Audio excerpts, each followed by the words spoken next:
ഈ വേടൻ പോകുന്ന സ്ഥലങ്ങളിലെല്ലാം പ്രശ്നമുണ്ടാകുമെന്ന് വെച്ചാൽ ആള് നിയന്ത്രണാതീതമായിട്ടുള്ള വിധത്തിൽ ആളുകൾ കൂടും. അപ്പോൾ അത് വലിയൊരു പ്രശ്നത്തിലേക്ക് കലാശിക്കും, നാശനഷ്ടങ്ങൾ ഉണ്ടാകും. പിന്നീട് അതിനുശേഷം മിനി പറയുന്നത് എന്താ, വേടൻ പോയി പരിപാടി അവതരിപ്പിക്കുന്നിടത്തെല്ലാം പ്രശ്നങ്ങളാണ്. അപ്പോൾ ഈ രണ്ടു പേരും മുന്നോട്ട് വെക്കുന്ന ആശയം എന്ന് പറഞ്ഞാൽ വേടനെ അങ്ങ് ഒതുക്കിക്കളണം. ഞാൻ ആദ്യമേ ഒരു വീഡിയോ ചെയ്തപ്പോൾ പറഞ്ഞിട്ടുണ്ട്, വേടൻ എന്ന് പറയുന്ന വ്യക്തിയുടെ ആദർശങ്ങളും വേടൻ എന്ന് പറയുന്ന വ്യക്തിയെ ഒതുക്കി തീർക്കാനായിട്ട് ശ്രമിക്കുന്ന ആളുകളാണ് ഈ പറയുന്ന RSS BJP എന്നുള്ളത്.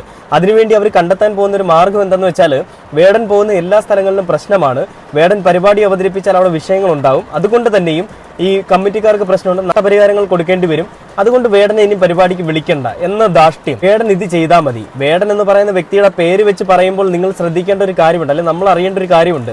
വേടൻ എന്ന് പറയുന്ന വ്യക്തി ഒരു സമൂഹത്തിന് വേണ്ടി നിലകൊള്ളുന്ന ഒരു വ്യക്തിയാണ്. ഈ സമൂഹത്തിലുള്ള ഇത്രയും ആളുകളെ ഒന്നടങ്കമാണ് ഈ പറയുന്ന BJP അല്ലെങ്കിൽ RSS എന്ന് പറയുന്ന ആളുകൾ കരിവാരി തേക്കാനായിട്ട് ശ്രമിക്കുന്നതും അവരുടെ ഈ ഒരു ആദർശത്തെ ഉറക്കിക്കളയാനും ശ്രമിക്കുന്നത്.